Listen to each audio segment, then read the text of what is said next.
আজকে আমরা ডাকসুর 15 জন সদস্য বিপিজিএস যেসব 15 জন সদস্য চায়না যাচ্ছি।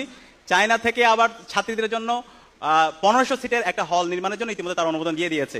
জুলাই বিপ্লব এবং বিপ্লব পরবর্তী এই ধরনের দাসত্বের রাজনীতির কবর আমরা রচনা করেছি।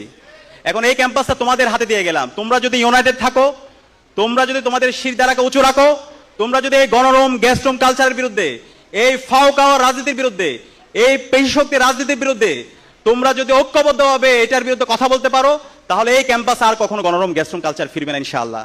আমি কি তোমাদের থেকে সেই কমিটমেন্টটা নিতে পারি? তোমরা কি পারবে ইনশাআল্লাহ? ইনশাআল্লাহ। এবং এই যে আবাসন সংকটের কথা বললাম, সেই আবাসন সংকট দূর করার জন্য ডাকসুতে দায়িত্ব নেওয়ার পর আমরা গত 7.5 মাস ধরে আমরা কাজ করছি। আমরা প্রতিদিন এই বিশ্ববিদ্যালয় প্রশাসনকে আমরা এটার কাজ শুরু করার জন্য দৃষ্টি আকর্ষণ করছি। হল যদি আমরা তোমাদেরকে ফার্স্ট ইয়ার থেকে হলটা দিয়ে হলের সিট দিয়ে দিতে পারতাম সেটা খুবই ভালো হতো, কিন্তু হল নির্মাণ হওয়ার জন্য একটু সময় লাগবে। আমরা সেই প্রসেস শুরু করে দিয়েছি। তোমরা জেনে নিশ্চয়ই আনন্দিত হবা, তোমাদের জন্য আমরা 2841 কোটি টাকার একটা প্রকল্প বিশ্ববিদ্যালয় প্রশাসন এবং ওই সময় যারা ছাত্র নেতৃত্ব ছিল, ছাত্র সংগঠন, আমরা সবাই মিলে এই প্রকল্প নিয়ে এসেছিলাম।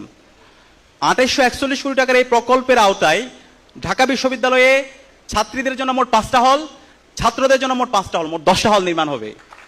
এর বাইরে চায়না থেকে আজকে আমরা ডাকসুর 15 জন সদস্য বিপিজিএস যেসব 15 জন সদস্য চায়না যাচ্ছি।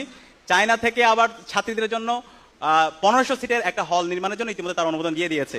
এবং আমরা জায়গাও সিলেক্ট করে দিয়ে ফেলেছি। খুব দ্রুত ওনারা কথা দিয়েছে 8 মাসের মধ্যে হল নির্মাণের কাজ শেষ হয়ে যাবে। তো এই যে 2841 কোটি টাকার প্রকল্পের আওতায় আরো অনেক কিছু আছে। আমাদের সেন্ট্রাল লাইব্রেরি, সেটা একটা বহুতল ভবন হবে। আমাদের সেন্ট্রাল যে মসজিদ আছে সেটা একটা কমপ্লেক্স হবে। আমাদের যে মেডিকেল সেন্টার, এর বাইরে হচ্ছে একাডেমিক যে প্লেসগুলো আছে সেগুলোর আধুনিকায়ন হবে। অনেকগুলো প্রকল্প আছে, সেগুলো আমরা অন্য সময় বলবো। এখন এই প্রকল্পের কাজ যেন দ্রুত শুরু হয়, সেটার জন্য তোমাদের সহযোগিতা আমাদের লাগবে। তোমরা কি আমাদের সাথে থাকবা?